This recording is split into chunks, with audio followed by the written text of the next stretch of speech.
To establish that, Mr. Depp has to prove the following elements. He has to prove the publication of the op-ed and that it was written by Ms. Heard. He has to prove that the statements in the op-ed were both false and defamatory. And he has to show that the statements were made with the requisite intent.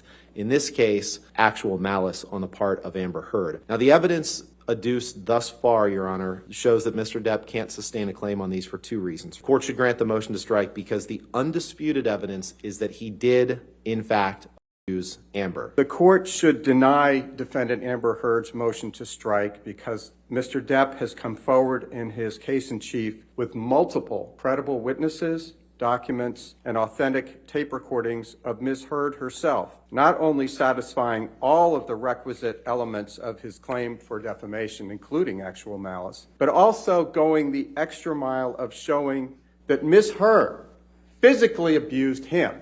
She's the abuser in this courtroom. When they were pitching the op-ed to the Washington Post, they stated, "Hey, Michael, wondering if we might interest you in a piece by Amber Heard, who, as you may recall, was beaten up during her brief marriage to Johnny Depp, on what the incoming Congress can do to help protect women in similar situations." And when Jessica Weitz, who actually wrote the op-ed that Ms. Heard later adopted, she says, quote, to Mr. Doherty, "So much for not mentioning JD," when the USA Today made clear that they, like everybody else who read the op-ed, understood that as Ms. Heard clearly intended, it referred to Mr. Depp, which makes her Instagram post 2 days before the trial began that she didn't mention Mr. Depp all the more outrageous. So it's very clear that the ACLU and Ms. Heard intended. That was the whole purpose of this, so that they could get interest in this and it would coincide with the premiere of Aquaman, because otherwise no one would have been interested in anything written by Ms. Heard.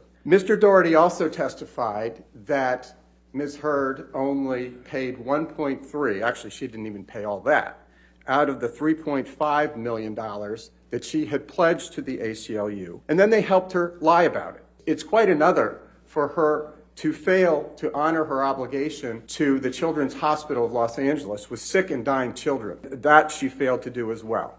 And as Your Honor has mentioned, the fact that she put her name on that article means that she is responsible for all of those statements, which she specifically adopted later. Well, can we stay on this one for one moment, though? Yes, Your Honor. Because do you agree that the only evidence before that we've heard in this trial, as far as the title of the op-ed, is that it was something that Washington Post wrote? Well, for the one online. He's not our witness, Your Honor. That's a witness from the ACLU. Well, I understand, but it's the only evidence I have. I respectfully disagree, Your Honor. All right. What the only real evidence Your Honor has is Plaintiff's Exhibit 1, which is Amber Heard putting her name on the entire article, including the title. That is the only evidence before you. The ACLU was a co-conspirator with Ms. Heard, and whether they say, oh, maybe the Washington Post wrote it, that's not the end of the story. All she has done is create an issue of fact as to whether she wrote the title or not. So you're saying just having that exhibit in evidence is enough? Absolutely, Your Honor. Her name is on the article. Okay. What does an average reader expect? So that alone is sufficient to beat a motion to strike. If they want to come back later and say, gee, she didn't write the title, as if that were a defense, I hope they make that argument. I hope they make that argument to the jury, because it's about as credible as her argument that, oh, I wasn't referring to Johnny Depp. She didn't have to.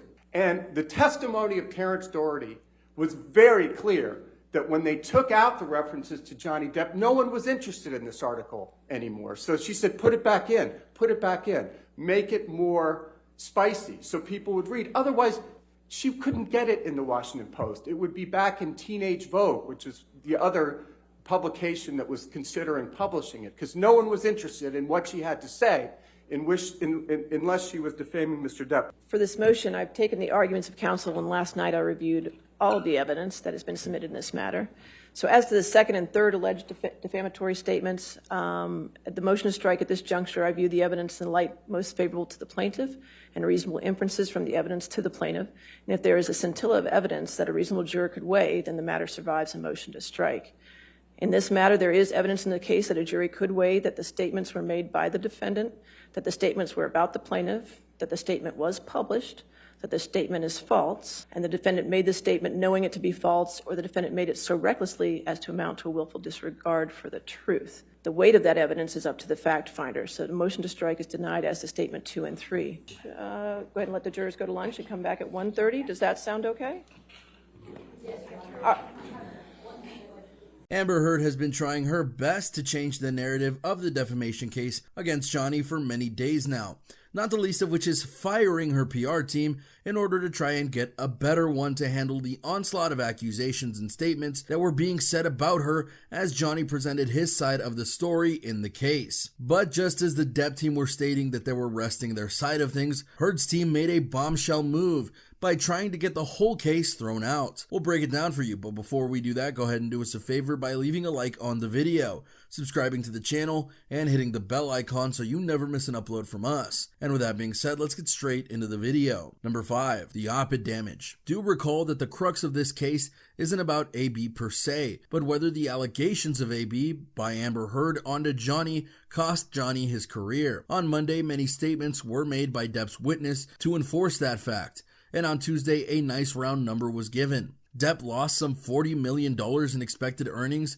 following Heard's 2018 Washington Post op-ed. Forensic accountant Michael Spindler testified. Spindler is being considered an expert in his field. I concluded that Mr. Depp suffered lost earnings of approximately $40 million, Spindler said. He calculated the figure based on Depp's role in Pirates 6, its expected net earnings, and Depp's role in non-franchise films. Spindler explained that he reviewed account recordings, trial exhibits, depositions, trial testimony, and other documents following the 2018 op-ed. Heard's lawyer grilled him on this calculation and tried to state that certain events or moments weren't factored in, but Spindler held firm on things. During the redirect, Spindler explained that 2017 was the best year to use for his analysis because it was a typical earning year for Depp. It just makes sense. It's the correct approach to take, he said. You're taking a look at what Mr. Depp would be expected to earn in a fiscal year, and you're analyzing following the op-ed. So if the numbers are to be believed, Depp lost $40 million in movie revenue alone, not including what other deals and partnerships that he might have gotten as a result. A clear-cut answer to whether the op-ed defamed Johnny's career. Number 4, the testimony before the chaos. Before everything went nuts, there was testimony to be had. Amber Heard's former nurse, Erin Filati, continued her testimony on Tuesday morning. Her video deposition was being played inside the Virginia courtroom. The addiction nurse discussed Heard's history with anxiety and substance abuse. Heard told Filati of previous bouts with bipolar disorder, attention deficit disorder, eating disorders, anxiety, codependency issues, and occasional insomnia. Heard also reported a history of substance abuse, including cocaine and liquor. Filati's medical note stated, Filati said Heard drank between 1 and 3 glasses of red wine daily, but she doesn't recall her being intoxicated. They also discussed Heard's drug use at Coachella in May 2016, including mushrooms and MDMA. Heard also said she felt insecure and jealous when not in Depp's presence.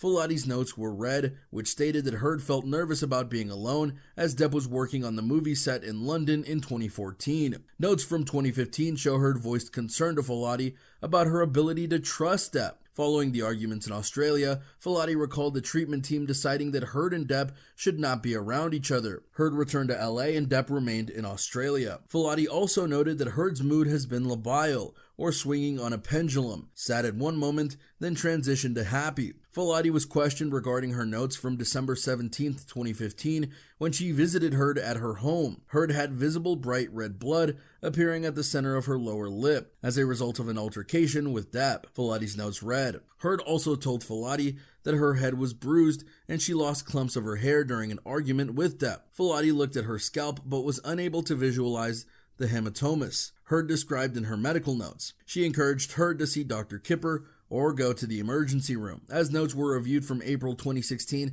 Filati confirmed that Depp was also being treated for substance abuse. So right there was a cause for warning for Heard, if you will, as this was a nurse stating that Heard had multiple mental issues and substance abuse issues, and that some of her testimony about how Johnny hurt her weren't exactly lining up. But that wasn't the only domino to fall before a certain someone was asked for. And with that, Johnny's team rested their case and the chaos began. Number 3, request for dismissal. Amber Heard's team has been chomping at the bit to try and get things together their way, but no one could have expected them to ask for the judge to dismiss the case when they began their arguments, and yet that's exactly what they did. Heard's lawyer, J. Benjamin Rottenberg, argued that the judge should dismiss the case. You can very easily imagine what happened next, citing a lack of evidence as the reason for the dismissal, and that Heard acted with actual malice when writing the 2018 Washington Post op-ed. Rottenberg argued that Heard did not write the op-ed headline, pointing to the ACLU's encouragement of the piece and their involvement in writing the first draft. Heard's counsel argued that Depp A-B'd Amber in non-physical ways, pointing to evidence. Rottenberg admitted there are disputes that Depp physically A-B'd Amber,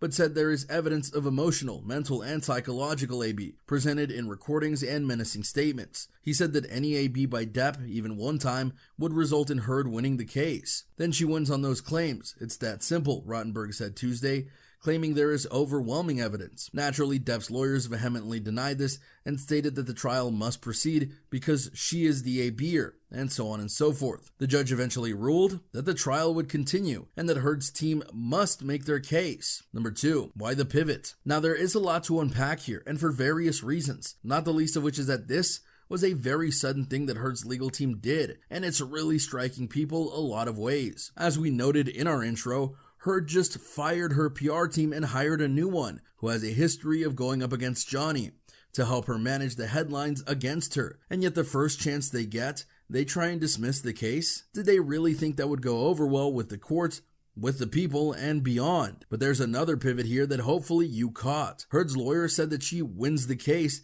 because she was also the victim of emotional AB, psychological AB, and mental AB. And to an extent, based on what was presented by Depp's side, you could make that argument. But here's the twist. Amber Heard absolutely, based on evidence and testimony presented, did the exact same to Depp. And there are multiple accounts of her physically A-B'ing Depp, with witnesses stating they saw it firsthand, versus no witnesses so far stating that they saw Heard hit by Depp. And remember, the basis of this case is whether the op-ed, which had implied physical A-B, hurt Johnny's career. And it absolutely has, based on evidence presented and just common sense. So why did they suddenly go away from this is about physical AB to this is about mental, emotional, and psychological AB? That's a huge difference, and very much not what they were trying to present in their various cross-examinations. It also should be noted that at one point in time, her lawyer team passed notes onto her new PR firm. As some people would say, that's kind of sus. Number 1, Amber Heard on the stand. At the time of making this video, the court is on a lunch break, but when they return, it's time for Amber Heard to take the stand. And with all that her lawyer team just did and failed to do, it's very fair to say that she's got more pressure on her to do whatever she can to course correct the ship, else be forever labeled in a beer of Johnny. Regardless of verdict, Depp's team presented in various ways that Heard was the A-B'er and that her lies affected Depp's career. How she portrays herself on the stand and holds up under cross-examination is going to be absolutely critical for her, whether she says it out loud or not. And there you have it, everyone, the gambit that Amber Heard tried to play in court today and how it didn't work. Why do you personally think Amber Heard pulled the move? Do you think that she feared going on the stand and trying to present her side of things? Or was this just a move to try to get this whole thing done before it got more chaotic? Let us know what you think in the comments down below. Be sure to subscribe, and we'll see you next time on the channel.